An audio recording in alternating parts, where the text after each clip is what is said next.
నేనేంటంటే స్వయంగా కాదు, already they have taken a decision on 4th.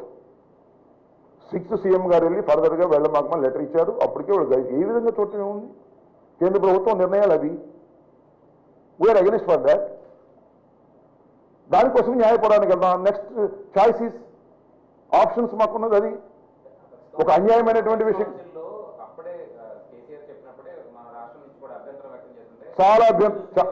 చాలా అభ్యంతరాలు వ్యక్తం చేయడం జరిగింది.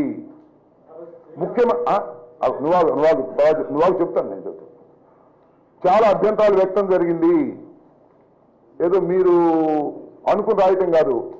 గౌరవ ముఖ్యమంత్రి గారు ఏంటి, ఆల్ లెటర్స్ ఆర్ హియర్, మీకు కావాలంటే ఇస్తాం.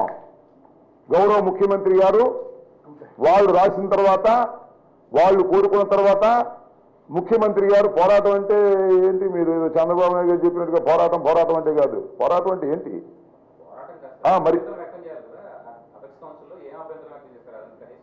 అట్లా అడిగారా? బాగుంది. ఏం అభ్యంతరం వ్యక్తం చేశారంటే ఐ కెన్ ఆన్సర్ దట్. అభ్యంతరం వ్యక్తం చేయలేదని కంక్లూజన్ దయచేసి రావద్దు. నేను అదే చెప్తున్నాను. అదే అడిగింది. అయితే ఓకే, ముఖ్యమంత్రి గారు 2 సార్లు తమ లెటర్స్ రాయటం జరిగింది. ఇఫ్ యు వాంట్ అంటే ఇక్కడ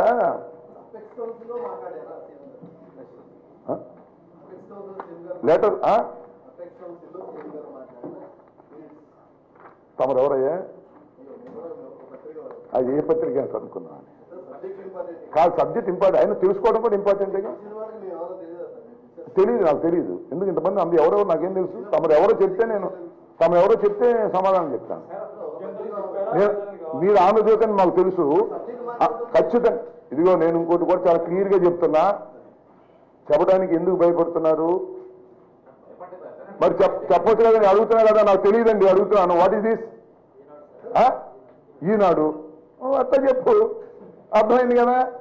ఇదిగో నేను ఒకటి చెప్తున్నా, పొలిటికల్గా ఈనాడు కానీ ఆంధ్రజ్యోతి కానీ జగన్మోహన్ రెడ్డి గారు ఏమీ పని చేయలేదు. జగన్మోహన్ రెడ్డి గారి వల్ల ఈ నీటి పంపకాల్లో అన్యాయం జరిగిందని మీరు చెప్పదలుచుకుంటే ఫ్రంట్ పేజ్ రాసుకోండి. ఎవరికి అభ్యంతరం లేదు. మీ మైండ్ ఏంటో మాకు తెలుసు. ఒకటి చెప్తే రాసుకోవా, ఏం పర్లేదు, don't worry. We are not worrying about your Andhra Jyothi, you are not worrying about ఈనాడు. నేను ఒకటి చెప్తాను, రాసుకోండి. ఫ్రంట్ మీరు ఆగండి. నేను ఇక్కడ మాట్లాడుతున్న మైక్లో మీరు ఆగాలి. మీ సంగతంతా మాకు తెలుసులే కానీ ఇదిగో మీరు రాసుకునేది బయటికి వెళ్ళి ఇష్టం రాసుకోండి. అర్థమైందా? ఎలాంటి అభ్యంతరం లేదు.